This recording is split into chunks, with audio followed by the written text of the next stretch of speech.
A Rainha do Inoto, Emília Freitas, parte 8. 36.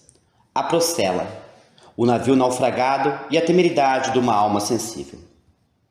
Começava a anoitecer, o trovão ribombava ao longe e havia indícios de um próximo temporal. O tufão jogava cada vez mais forte. As paladinas do nevoeiro não se apercebiam disto e continuavam em suas conversações, jogos, toques de piano e cantos. A Rainha do Inoto, concentrada, e só subiu ao convés para ver o mar que sussurrava espumante enraivecido. A atmosfera estava úmida e o vento, crescendo de pouco a pouco, elevava as ondas à altura da murada. Cessaram de repente os cantos e fez-se um profundo silêncio a bordo, mas não foi o medo que tomou de assalto aqueles ânimos feminis que deveriam ser fracos e eram fortes pelo infortúnio, pela dedicação ao bem e pela abnegação de si mesmas. Fez-se silêncio porque elas recolheram-se naturalmente aos camarotes para dormir. A Rainha do Inoto, agora comandante do tufão, dirigiu-se à proa e fez uma recomendação à coleta Fugina, que estava de quarto, e mandou 3 marujas para a escotilha de proa vigiarem o mar, que estava assanhado como uma cascavel prestes a dar o bote. Depois debruçou-se na murada e assestou o binóculo para diversos pontos do horizonte. Outro, menos habituado à caça do infortúnio, não teria visto aparecer dentre as profundas trevas da noite, quase imperceptível ao clarão do relâmpago, um vultozinho de navio quase a submergir-se. E ela viu. O navio arquejava, não podia mais. Era um enfermo no último arranco. Ela largou o binóculo e foi ao leme para mandar que navegasse nas águas daquele navio. Procurou a maquinista e disse-lhe que desse à caldeira toda a força que pudesse. A maquinista executou a ordem e o tufão voou, escabeceando nas asas do outro tufão. Era sublime, terrível como o desespero, perseguindo o desespero em sua marcha vertiginosa. As paladinas do nevoeiro levantaram-se sobressaltadas, perguntando: "O que houve? O que é isto? Vamos a pique?" "Nada, minhas senhoras", respondeu a Rainha do Inoto. "O navio é forte e novo. Não há perigo para nós. Há muito e eminente para os infelizes que vão naquele que já vai se enterrando no mar." E apontou para o navio, já muito perto, ao alcance do porta-voz, se a pancada do mar e o sibilar do vento deixasse ouvi-lo. As paladinas viram aparecer, de espaço em espaço, iluminado pelo clarão do relâmpago, um espetáculo terrível, medonho. Era o quadro do naufrágio. A lancha e os botes tinham sido levados por um golpe de mar furioso. Pelos lados da embarcação, carneiros e bois batendo uns contra os outros, misturavam seus batidos e urros com o queixume dos homens, gritos das mulheres e choro das crianças. Era uma coisa sinistra, um combate em turbilhão infernal. As marujas do tufão corriam a calafetar as portinholas e as escotilhas, e algumas, já com as bombas e baldes, esperavam o momento preciso para esgotar o porão. Mas a Rainha do Inoto não as via. Nada ordenava. Tinha a alma suspensa entre o abismo do céu e o abismo do mar. O seu grande coração, por onde haviam passado as tempestades inotas do infortúnio, não esmorecia aos arrancos furiosos dos elementos revoltados. Ela sentia na alma a ânsia do bem e afagava a ideia de arriscar a vida para a salvação daqueles que morriam, deixando talvez a felicidade, o amor. "Companheiras de minha alma", gritou ela com voz alterada, "corramos a salvar aquela gente." "Como?" perguntou imediata. "Se nós mesmas corremos perigo em nossa embarcação." "Lanchas ao mar", tornou ela com energia. Ninguém se moveu. As paladinas estavam estateladas. "Ignace Race, tome conta do comando." E já no portaló, com um pé na escada, gritava no delírio de sua aflição: "Meus salva-vidas, tragam-me o meu salva-vidas. King, fiel, vamos depressa." Oh Deus, uma criança que se afoga, caiu dos braços da mãe e correu para saltar no barco salva-vidas que 3 marujas corajosas haviam lançado ao mar. Mas só acompanhada por King, que remava desesperadamente, e por seu Terra Nova, lá se foi ela, misturando seus gritos de animação com o clamor dos náufragos, o bramido do mar e o sussurro do temporal. As paladinas, tomadas de um só pensamento, bradaram: Está louca a comandante do tufão." "Adeus, Rainha do Inoto", exclamou Roberta, ajoelhando, banhada em pranto. Alguns minutos depois, elas viram um espetáculo sublime. Aquela mulher extraordinária aparecia iluminada pelo relâmpago como um ser sobrenatural, recebendo a bordo do barco os náufragos que se agarravam a ela, e os que, fiel, arrebatava as ondas como uma perícia sem nome. Uma chuva de palmas ressoou a bordo do tufão, e as paladinas gritavam em frenético delírio: "Bravo, bravo!" A tempestade começava a serenar, e a luz vinha rompendo a grossa camada de nuvens como um anúncio de paz. As paladinas do nevoeiro se animaram, mandaram arriar as lanchas e escaleres e foram ajudar a recolher os náufragos. A atmosfera já havia descarregado e o céu se mostrava quase limpo quando acabaram de salvar o último passageiro e o último tripulante da galera Zenon. O resto da noite passaram a prestar socorros aos infortunados náufragos, a maior parte num estado lastimoso, alguns mesmo feridos. Aqui era Marta Vieira, que esfregava o corpinho rosado de uma criança de 2 anos que jazia inanimada. Ali era Angelina Dulce, que conduzia as senhoras para mudarem as roupas encharcadas, que escorriam pelo tabuado do convés. Adiante era a doutora Clara Benício, dando um cálice de conhaque a um pobre velho que o não podia sustentar, tanto era o tremor das mãos. A rainha do Inoto, ajudada por Otávio Milão, Coleta, Fugino e Roberta, cuidava dos feridos, estancando-lhes o sangue, pondo ligaduras e acomodando os mais doentes para serem pensados pelo médico da Zenon, que nada sofrera no desastre. Ela estava em toda parte, era o centro de todo o movimento. O seu coração retraído de prazer dilatava-se para o infortúnio. 37. O benefício é a semente da ingratidão. Dias depois do naufrágio da Zenon, via-se a bordo do tufão uma certa mudança que não passava desapercebida ao espírito observador e sutil da rainha do Inoto. Sempre na expectativa, olhava às vezes inquieta e triste para um capitão de artilharia que se extasiava ao pé do piano, arrebatado pela harmonia da música que se escapava por entre os alvos dedos da pequenina mão de Angelina Dulce. Ele lhe parecia beber ou respirar a melodia da área que saía de sua garganta privilegiada. Outras vezes, de algum recanto, sem ser notada, porque diante dos náufragos era probo que representava de comandante. Ela reparava em Marta Vieira, que ouvia muito atenta os galanteios de um bacharel presumido, que não cessava de falar com entusiasmo de sua candidatura a deputado geral. Já mais de uma vez tinha observado o capitão da galera Zenon ao lado de Ignace Race, contando-lhe a sua vida de marujo, cuja noiva morreu quando ele voltava ao porto para desposá-la. Ela ouviu ainda estes senhores manifestando a sua gratidão às paladinas do nevoeiro, e alguns dando o nome de Salvadora àquela que mais distinguia. As próprias mulheres, mais curiosas que os homens, não fizeram reparo na temeridade de louca daqueles fantasmas de ser humano, só ajudado por um cão da Terra Nova, deixando a direção do barco nas mãos de um orangotango, a salvar velhos e crianças, os feridos e todos quanto urgia acudir com mais presa para não descerem ao fundo do mar. Mas isto passou-se nas trevas. A confusão era muita e as paladinas se apresentaram ao aparecer da lua. Seus benefícios foram reconhecidos. Depois, a rainha do Inoto, por causa da máscara, não ousava apresentar-se. Deixava que Odete o fizesse, porque era tida como louca. Uma noite, enquanto as paladinas do nevoeiro divertiam os náufragos com música, canto, jogos e dança, a rainha do Inoto tirou a máscara e passeava no trombadilho, solitária, escutando o bramido do mar, pensando sobre o céu estrelado, a combinar novos planos para as batalhas do bem. Passaram ao pé dela 2 crianças que traziam pela mão um velho e fizeram-no sentar-se numa espreguiçadeira, dizendo: "Sente-se aqui, velhinho, está fresco, melhor do que lá embaixo." "Obrigado, meus filhos," disse ele com voz fraca e meio trêmula. "Meus filhos não," respondeu o menino, "meus netos. Nós lhe queremos bem, porque o senhor se parece com o vovô." "O pai do papai," disse a menina, rodeando-lhe o pescoço com o bracinho. O traquinas do irmão já havia tomado a grossa bengala da mão do velho e corria montado sobre ela, chamando a cavalo. A rainha do Inoto aproximou-se dele, prendeu-o nos braços e disse: "Você me conhece, Ramiro? Já me viu alguma vez?" "Nunca." "E quem foi que lhe tirou do mar quando você caiu dos braços de sua mãe?" "Não sei," disse o pequeno, procurando lembrar-se. "Foi um bicho preto de dentes finos que me apertava a cintura mordendo assim." E Ramiro, querendo imitar a fiel, foi morder a irmãzinha. "Basta!" exclamou a rainha do Inoto.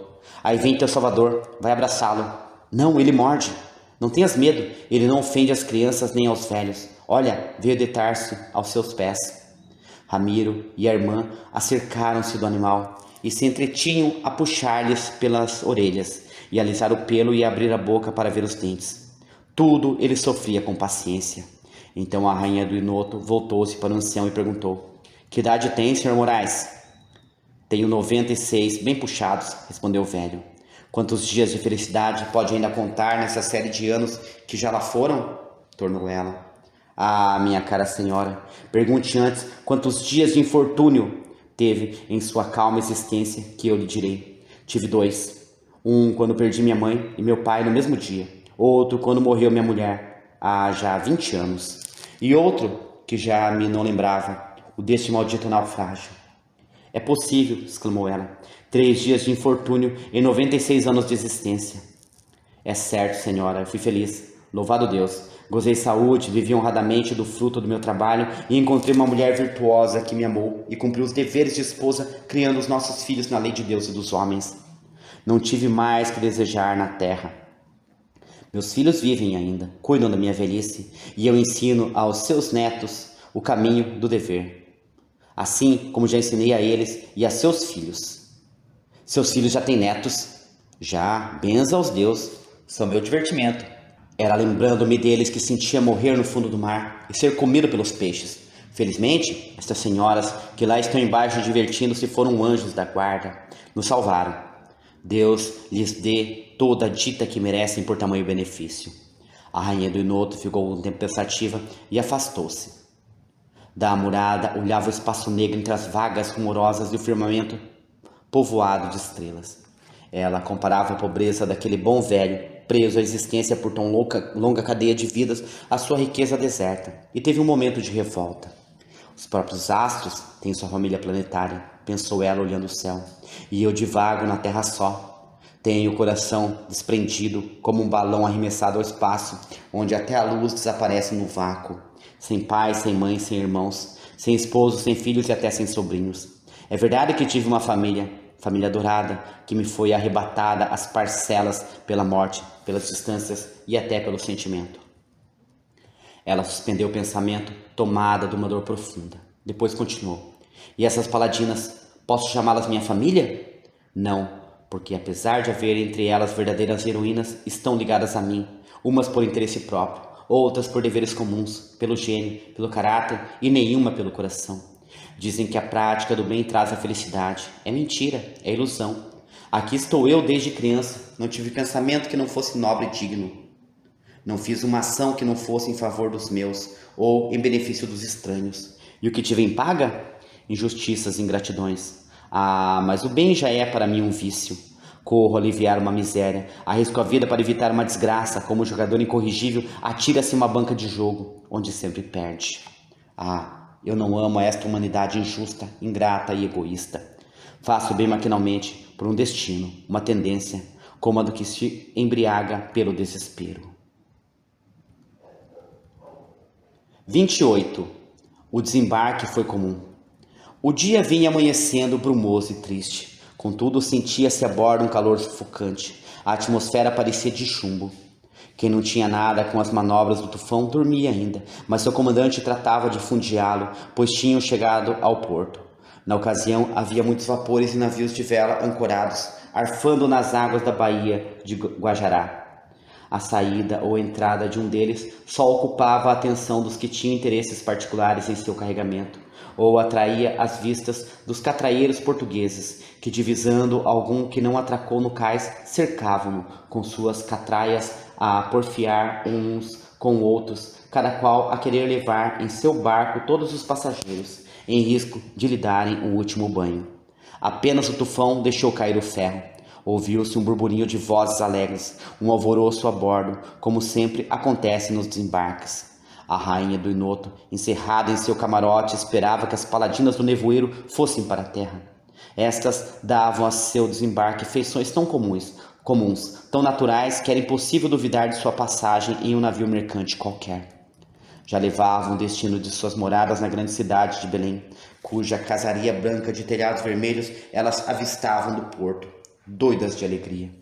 Nos poucos dias que ali permanecessem, iam elas apresentar-se na sociedade, cada uma na altura do grau de educação que recebeu, figurando na classe média, nobre ou plebeia, conforme a realidade de seu nascimento.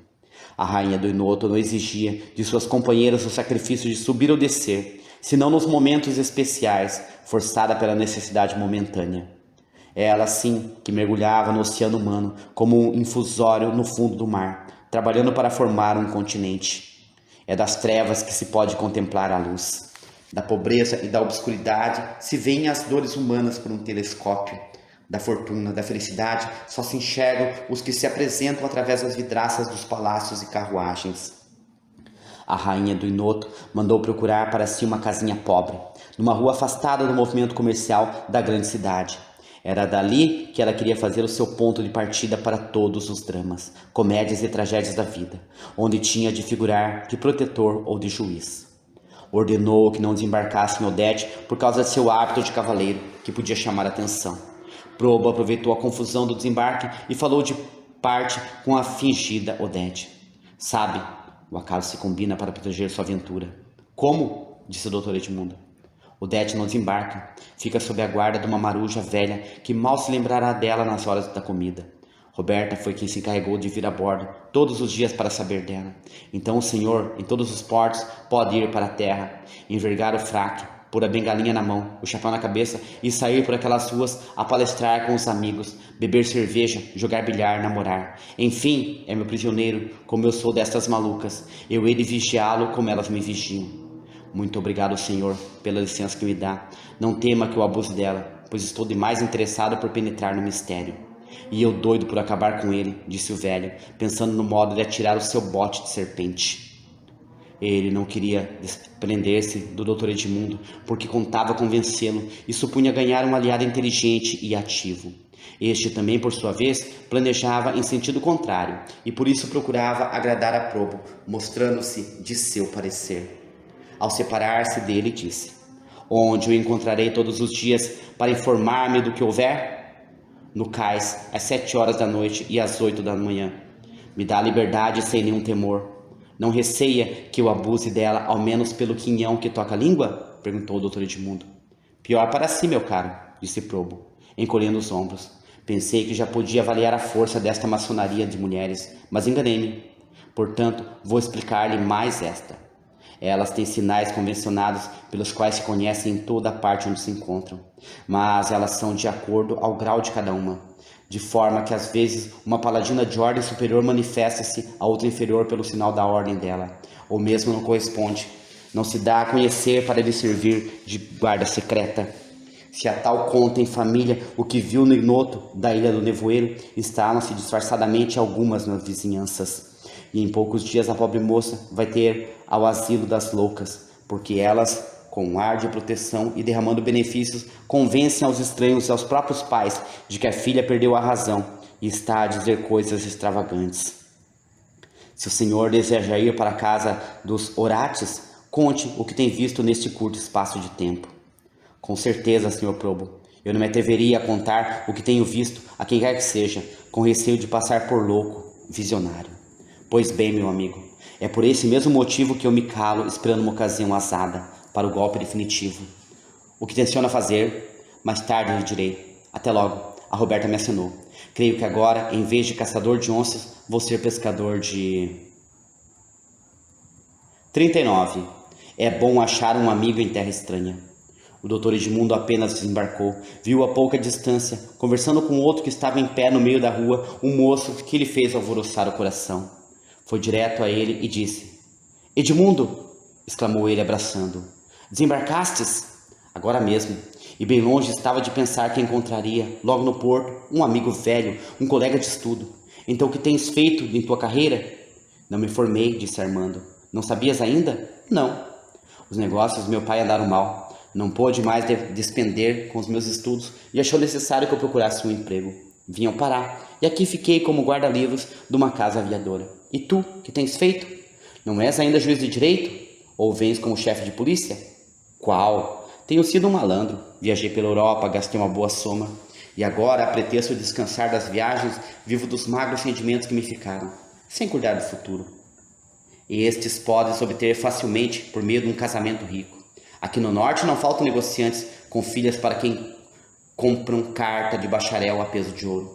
Está zombando, conheces o meu caráter.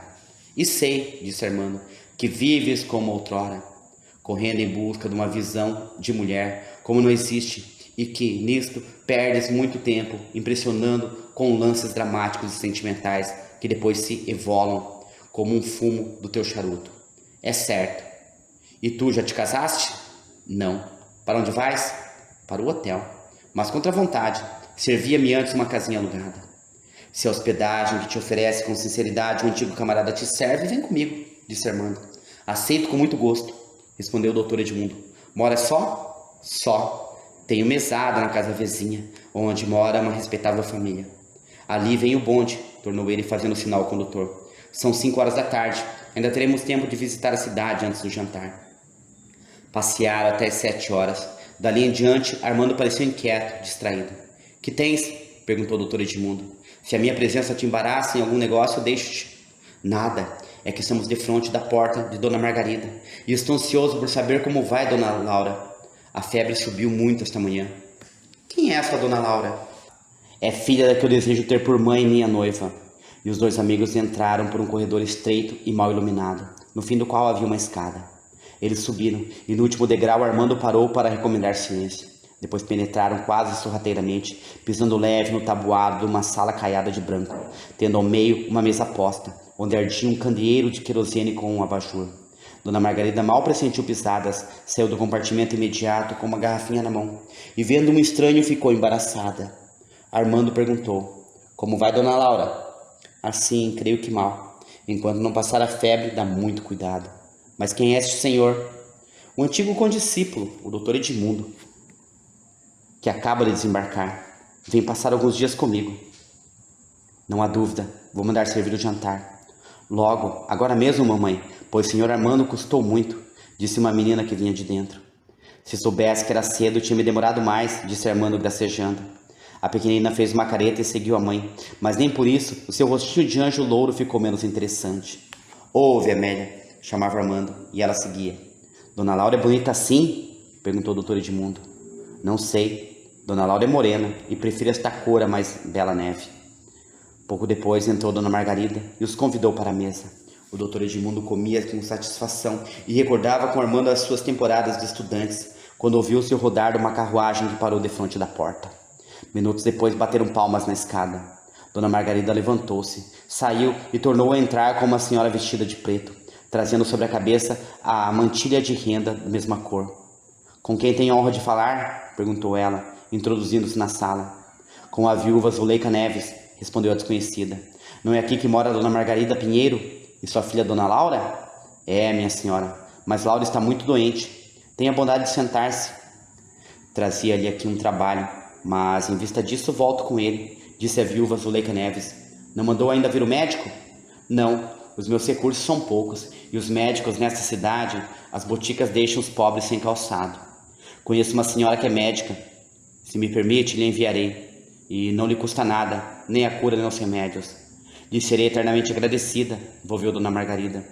Pode conceder-me licença para vê-la? Pois não, tenha a bondade de entrar aqui para a alcova. As duas senhoras entraram, e o doutor Edmundo ficou pasmado. Ele via nas feições da viúva Zuleika Neves um retrato meio apagado da sua visão do areré.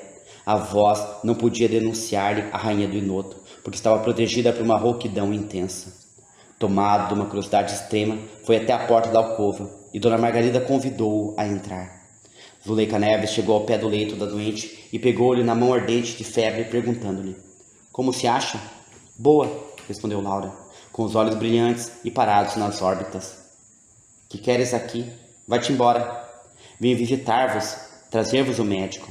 Mentes, tornou ela, cobrindo o rosto com a coberta. Vieste roubar-me Armando, mas ele não gosta de ti. O doutor Edmundo, com a vista cravada no rosto de Zuleika Neves, viu a contração amarga de seus lábios, a profunda expressão de seus olhos, mas Dona Margarida só viu um sorriso e ouviu dizer: Nada, senhora. Não sou quem pensais, só quero a vossa saúde e vossa felicidade. Dona Margarida foi chamada para dar uma determinação doméstica e só Armando e Edmundo ouviram o resto do diálogo. pensas que me enganas? Dizia Laura com os lábios secos e a voz sibilante. Não, és tu mesma. Bem sei que vens fazer. Não, fica descansada. Não sou aquela de quem falas. Ela já não existe. Morreu já há 7 anos. Mentes. És tu mesma. Eu bem te conheço. Deixa-me. A doente terminou com uma agitação nervosa, uma ânsia que assustou aos assistentes.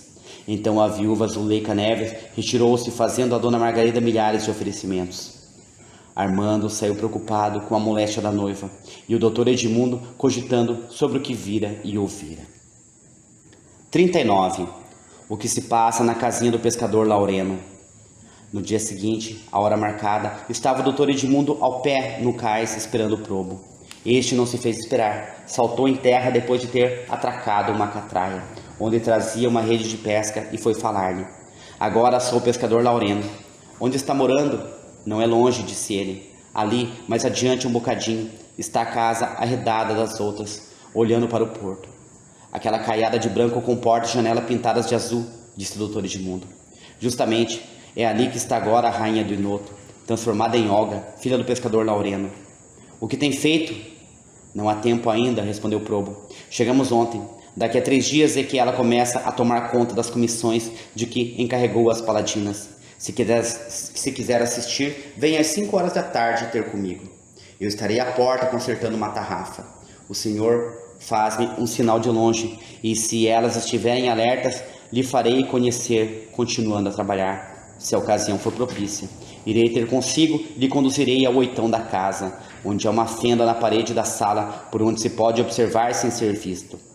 Ela fica um pouco alta, mas dos galhos de uma mangueira pode-se ver à vontade. Mas quem o senhor julga que eu sou? Perguntou o doutor Edmundo com indignação. Serei algum moleque? O senhor, não contente reduzir-me a este cativeiro, quer degradar o meu cadáver? O melhor, doutor, é deixar de fanfarrice, de dignidade estulta. Nem o senhor é o que quer parecer, nem eu acredito em homem de bem. E ainda que acreditasse, já empalmei-o para ajudar-me no projeto, e não o largo. Fique certo de que é vigiado, não é com facilidade que me foge. O doutor Edmundo, subjugado pelo olhar terrível daquele atleta gigante de músculos de aço, abateu-se e disse: Pois bem, daqui a 3 dias, às 5 horas da tarde, lá me acharei. No dia aprazado, estava ele às 7 horas da noite, com a vista ajustada à fenda da parede da sala da casinha do pescador Laureno, quando viu entrar Clara Benício e Inês Race. A rainha do Inoto, sempre mascarada, apareceu-lhe. O que há? Viemos dizer que nos merece particular atenção uma moça atacada de febre, que mora num sobradinho velho por cima de uma loja, nossa antiga conhecida. Por isso alugamos uma casinha de fronte, mas ainda não podemos conhecer bem o terreno em que pisamos. Como se chama ela? Perguntou a rainha do Inoto. Laura, disse a médica Clara Benício. Deixe a história dessa moça e continue a prestar-lhes os seus serviços enquanto ela precisar deles, volveu a rainha com enfado. É que vossa bondade não sabe da intervenção de uma viúva, Zuleika Neves, que vai lá embaraçar-me a cura, disse Clara Benício, visivelmente contrariada. Era a primeira vez que a sua rainha deixava passar livremente, sem procurar investigar, um indício de infortúnio. Inês Race, o que tem para dizer-me? Perguntou ela, procurando desviar o fio da conversação. Uma novidade, senhora. O negociante da loja, que fica por baixo do sobrado de Laura, tenciona tocar-lhe fogo na primeira ocasião. Isso é grave. Ele está quebrado, com certeza, e a loja está no seguro, disse a rainha do Inoto. Certo, mas o que vossa bondade não sabe é quem é esse sujeito, que depois de gastar a fortuna da mulher no jogo, nos teatros, e enquanto disparatear, desbaratou o depósito que o comércio lhe confiou, e quer agora acabar por um crime. Já adivinhei, é o marido da pobre Licina, aquela louca do purgatório do Inoto.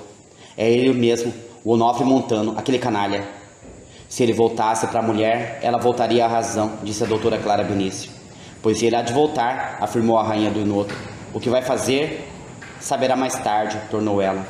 Inês Race, qual é o roteiro que tem do sinistro projeto de Montano? Camila Franco, a impagável paladina, a destemida amazona que ficou ano passado nesta cidade em comissão especial, leu já há 3 meses um anúncio de Montano que precisava de guarda-livros. Por algumas observações que tinha feito, conhecia que ele procurava um guarda-livros tratante como ele para fazer uma escrituração falsa. Ela mudou de traje, pôs um bigode postiço e foi oferecer os seus serviços ao negociante quebrado, e soube por tal modo insinuar-se-lhe no ânimo que foi preferido a todos os outros concorrentes. Em poucos dias ganhou-lhe a confiança, mas em vez de fazer as coisas como ele queria, fez o contrário. O homem viu-se perdido, mas não duvidou da boa-fé do guarda-livros e lhe confiou o seu meio de salvação pelo fogo. Pois bem, previna as nossas bombeiras que tenham tudo em boa ordem e esperem aviso pelo telefone, e diga a Camila Franco que quando ela preparar a loja para incendiá-la, que ela subtraia o livro-caixa e me entregue na ocasião do incêndio. Clara Benício e Inês Race retiraram-se, e o doutor Edmundo, sem deixar o esconderijo, pensava no modo de salvar a família de Dona Margarida do perigo de que estava ameaçada. Chegaram outras paladinas com diversas mensagens, mas ela não quis ouvir mais nada. Retirou-se. 40. Até no monturo e na lama da rua se encontra um coração de mulher. Apenas saíram as paladinas, a rainha do Inoto retirou a máscara, trocou o vestido de seda por um de chita, soltou o cabelo em 2 tranças, pôs uma mantilha sobre a cabeça, pegou em uma bolsa de couro da Rússia que estava sobre uma mesa e chamou Roberta para acompanhá-la. Aonde iria aquela hora? Pois a corneta acabara de tocar às 9. Seguiram em frente ao porto e dobraram por uma ruazinha de casas de má aparência. Em uma delas, meio arruinada, já sem metade da caliça, via-se uma fraca claridade que saía pela porta meio cerrada. A rainha do Inoto escutou de pé junto ao portal e disse: Roberta, parece que houve aqui alguma desgraça. Ouço gemer, chorar e às vezes gritos abafados, ais dolorosos. Empurre a porta, senhora. E ela, sem mais considerações, empurrou e entrou, seguida por sua boa companheira. Na sala não havia ninguém, mas no corredor, estendida no chão, uma rapariga de cor escura tinha a cabeça rachada. Estava com os cabelos sujos de sangue que lhe corria pelos vestidos. Mas o que foi isto? Perguntou a rainha do Inoto, inclinando-se para ela. Cacetada, respondeu Roberta. Está se vendo que foi uma enorme cacetada. É preciso estancar este sangue. Roberta, veja o algodão para queimar. Trouxe o frasco de arnica? Tudo está aqui pronto, senhora, respondeu Roberta, procurando na cesta que trouxera enfiada no braço. Em poucos minutos estava feito o tratamento, e elas, não vendo outras pessoas na casa, conduziram a doente para o quarto, cujo ladrilho, estragado, lhes fazia dar topadas aqui e ali. Não havia leito, puseram-na numa rede ordinária. Nem ao menos uma almofada para calçar-lhe a cabeça, disse a rainha do Inoto, correndo a vista pelo quarto. Ali estão 2 baús, observou Roberta. Talvez haja neles algum pano. Nada, senhoras, sou uma miserável, disse a rapariga, falando pela primeira vez. Quem lhe pôs nesse estado? Perguntou a rainha do Inoto. A rapariga caiu em pranto e não respondeu. Queremos protegê-la, diga-nos tudo sem receio. As senhoras não apitam, não mandam no prender? Interrogou ela com olhos suplicantes. Se não sabemos de quem fala, como poderemos denunciá-lo? Disse a rainha do Inoto. Conte-nos a sua história e descanse, que não faremos nada que não seja para aliviá-la. Eu não sou daqui, disse ela, sou do Ceará. Como se chama? Faustina. Fui criada pela dona Rosinha, que morava lá na rua do Filho de Ferro. Ela me mandava fazer compras na taverna, enquanto era pequena e insatisfeita. Fui crescendo, entrei a recuar, porque o taverneiro me dizia pilhérias, mas ela me espancava quando eu não queria ir. Já estava com 14 anos e queria bem a um rapazinho carroceiro que foi nosso vizinho, que estava trabalhando para arranjar os meios de fazer o nosso casamento. Mas os perversos, os mesmos que procuravam me desencaminhar, entraram a contar-lhe histórias, a falar mal de mim. O pobre do Cipriano acreditou em tudo e, desesperado, embarcou para o Pará. Sem esperança de me casar com Cipriano, maltratada por dona Rosinha, fugi uma noite de casa e tornei-me mais desgraçada do que já era. Depois embarquei também para o Pará e encontrei Cipriano trabalhando no trapiche. Ele recebeu-me muito bem. Viemos morar nesta casinha, mas nunca me perdoou a minha doidice. E tem um ciúme terrível de mim. Não era isso que queríamos saber. Vamos, diga quem lhe fez este ferimento. Ah, senhora, ele estava cego de raiva. Vinha hoje do serviço quando uma vizinha, que me quer mal, não sei porquê, lhe contou uma calúnia a meu respeito. E ele meteu-lhe o cacete? Não, senhora, foi com uma acha de lenha. E não o prenderam? Perguntou Roberta. Nem falem nisso, senhora, disse Faustina aflita. Os vizinhos apitaram, vieram soldados, mas eu, assim mesmo ferida, ainda o escondi.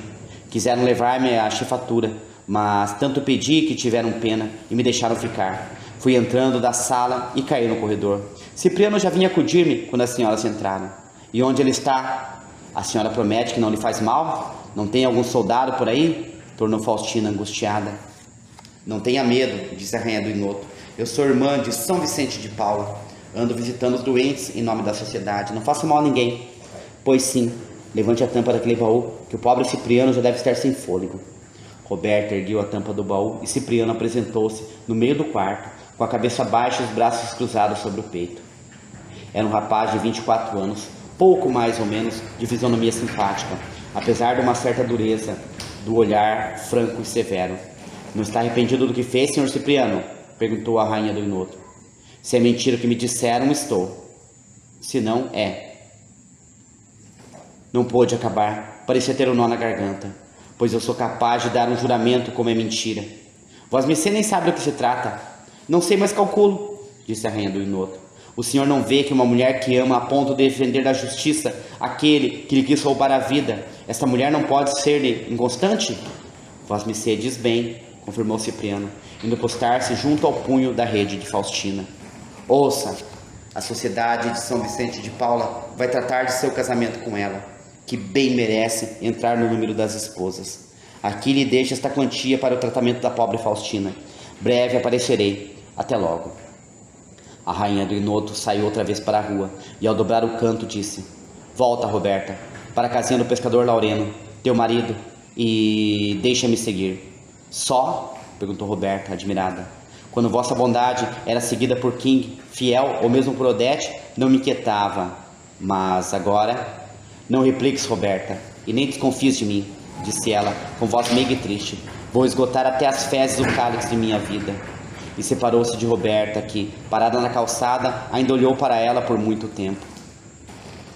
Ela seguiu só, preocupada com o que tinha em mente. Não podia recear coisa alguma. Ninguém lhe tolheria o passo, porque ela só apareceria o que quisesse parecer. Se encontrasse um soldado, ele veria nela um superior e lhe faria a continência militar devida aos oficiais. Se encontrasse um paisano, ele julgaria ver um padre debaixo da umbela, que ia levar o sacramento a algum enfermo. Foi justamente o que sucedeu quando ela passou defronte do Teatro da Paz. Havia espetáculo lírico, e o povo, que durante o intervalo do segundo ato se aglomerava nas varandas do passeio e nas portas, viu passar um sacerdote sustentando a âmbula dos santos olhos. Um pobre velho que passava pela calçada, na singeleza de sua crença, ajoelhou-se e depois seguiu seu caminho. 41. O mistério se complica. A viúva Zuleika Neves vinha todas as noites depois das 9 velar a cabeceira de Laura, que continuava em seu delírio a tratá-la como inimiga. Mas Dona Margarida não cessava de agradecer-lhe os grandes favores e de elogiar-lhe o coração benfazejo. Clara Benício é que não estava muito satisfeita com essa enfermeira intrusa, com quem não havia ainda travado conhecimento, mas de quem Laura lhe fazia amildadas queixas.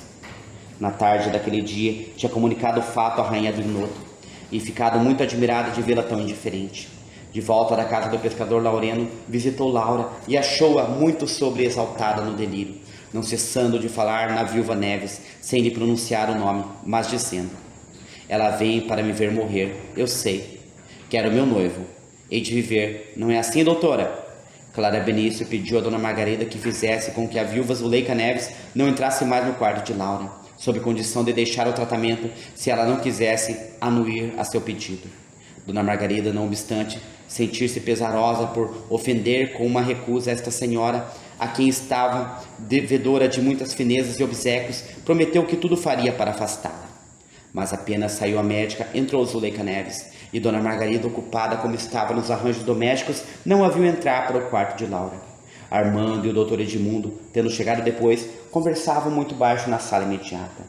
Zuleika, sentada ao pé da cama, como fazia todas as noites, tinha a vista no ponteiro de um relógio de algibeira, que sustentava na mão direita, esperando assim a hora do remédio. Laura estava calma e parecia dormir. Zuleika levantou-se, tirou de cima de uma cômoda uma garrafa, despejou um pouco em um cálice e dirigiu-se ao leito.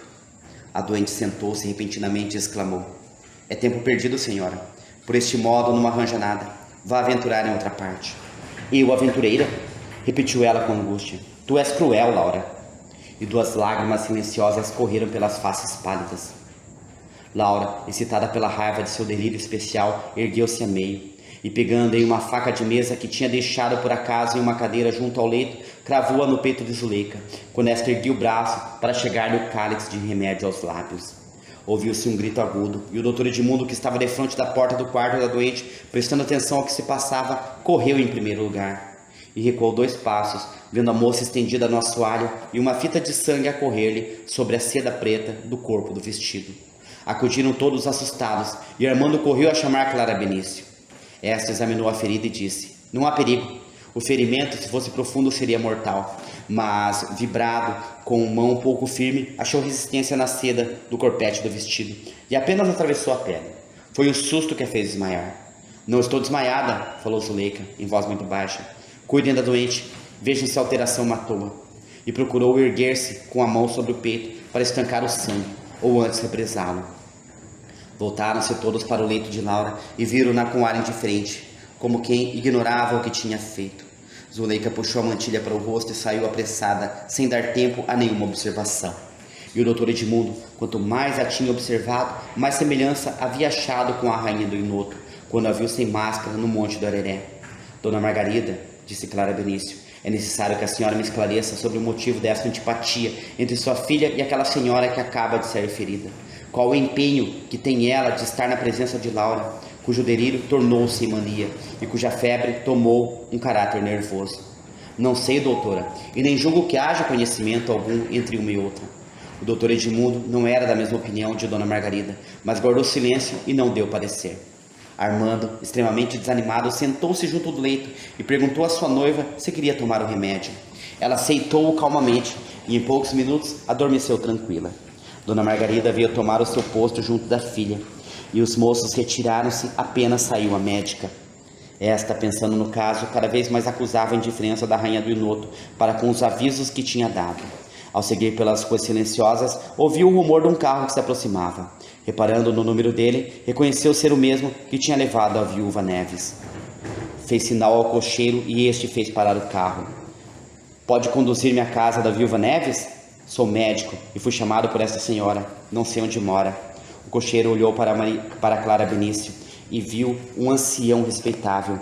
Não duvidou de suas palavras. Desceu da boleia, abriu a portinhola e disse: Vossa Senhoria pode subir. A viúva Neves mora em um sobrado na Rua do Norte. Venho de lá agora mesmo. 5 minutos depois, Clara Benício subia as escadas do sobrado da viúva Neves e depois era conduzida por uma criada à presença da mesma, que visivelmente contrariada recostava-se à almofada de veludo bordado a ouro que estava no sofá da sala de visita. Julguei que precisaria de meus serviços e vim correndo oferecê-los, mas muito me surpreende encontrá-la de pé. Quem acaba de pensar golpes alheios está muito prática para curar o seu. Não foi nada, doutora. Esteja descansada. Clara Benício ficou pasmada de não ser vista por Zuleika como o fora pelo cocheiro. Não havia dúvida que o seu poder hipnótico não servia para ela. Desculpe-me, Vossa Excelência, se torno importunada, mas a singularidade do caso traz-me preocupada.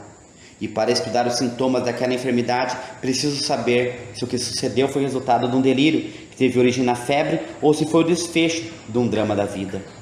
Admira que a vossa ciência tivesse descarrilhado para o desfiladeiro em vez de seguir no trilho da verdade, disse Zuleika com firmeza.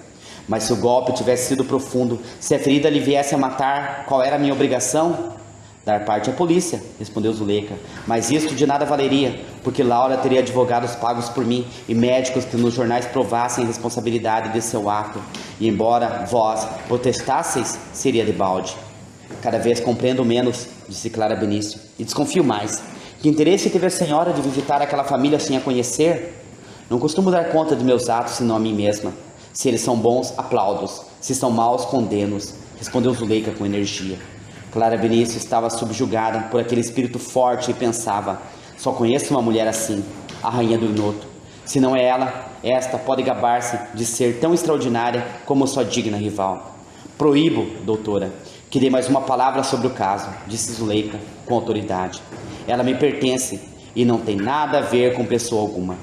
Clara Benício, depois de algumas frases de conversação banal, retirou-se um pouco descoroçoada, dizendo consigo que o doutor Edmundo também repetia mentalmente ao deixar a casa de Laura. O mistério complica-se. Continua.